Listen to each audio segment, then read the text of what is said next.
يا أهلا وسهلا بيكم. احنا دلوقتي في ليلة كروية نار، مفيش أجمل منها. مباراة الأهلي وكهرباء الإسماعيلية والدنيا والعة في الاستاد. الملعب مليان على الآخر، جمهور الأهلي بالآلاف، كله لابس أحمر، أعلام بترفرف، هتافات شغالة من أول دقيقة، صوت الطبول والمزامير مال الأجواء. وفي ركن تاني جمهور كهرباء الإسماعيلية عامل دوشة هو كمان، لابس أصفر ومتحمس وعايز فريقه يطلع بأحلى صورة قدام الكبير الأهلي. اللحظة اللي الكاميرات بتعشقها، اللاعبين طالعين من النفق، الأهلي بتيشيرت أحمر وشورت أبرد، وكهرباء الإسماعيلية بأصفر وشورت أزرق. الجمهور واقف يسقف والهتافات تعلو: أهلي أهلي. وعيون كهرباء الإسماعيلية كلها تركيز، عارفين إنهم داخلين مباراة صعبة. الفرقتين اتصفوا جنب بعض في نص الملعب، التحية اتبدلت والحكام واقفين في النص بزيهم الأسود، صورة جماعية رائعة. وبعدها الحكم صفر لبداية الماتش. من أول ثانية الأهلي مسيطر، واضح إن كولر قايل اللعيبة عايز الجون بدري، ضغط عالي، تمريرات سريعة، والجناحين فاتحين الملعب على الآخر. محمد هاني من ناحية اليمين وعبد القادر من ناحية الشمال، الاتنين شغالين عرضيات.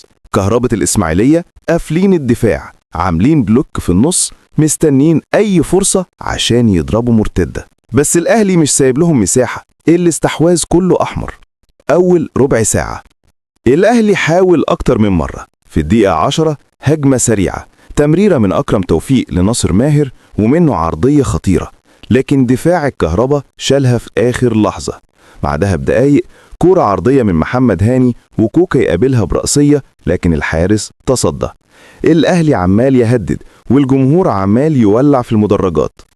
الهدف الأول الدقيقة 17، وهوب الأهلي كسر الصمت. في الدقيقة 17 بالظبط عرضية من محمد هاني واللاعب كوكا يستلم ويشوط صاروخ في الشباك.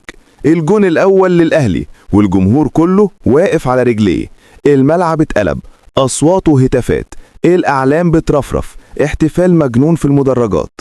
رد فعل كهربة الإسماعيلية بعد الجون. الكهرباء حاولوا يردوا في الدقيقة 22 تقريبا، مرتدة سريعة، لاعب الإسماعيلية يخترق من النص يسدد، لكن الشناوي واقف في المكان المظبوط ويمسك الكورة. الأهلي ما ادهمش فرصة يتنفسوا، راجع ضغط من تاني. الهدف التاني الدقيقة 37، والأهلي ما بيهزرش. في الدقيقة 37 أحمد سيد زيزو يرفع عرضية ولا أروع، وياسين مرعي يرتقي فوق الكل يضربها رأسية قوية تهز الشباك. جون تاني للأهلي. الجمهور انفجر تاني: أهلي أهلي أهلي، واللعيبة جريت تحت المدرجات تحتفل، وكولر على الخط واقف يسقف مبسوط. باقي أحداث الشوط الأول. الكهرباء اتلخبطوا بعد الهدف التاني، بقى فيه مساحات كتير وراهم. الأهلي ضغط أكتر وكان ممكن يجيب التالت قبل نهاية الشوط، لكن التمريرة الأخيرة ساعات بتضيع. الحكم صفر والشوط الأول يخلص 2-0 للأهلي.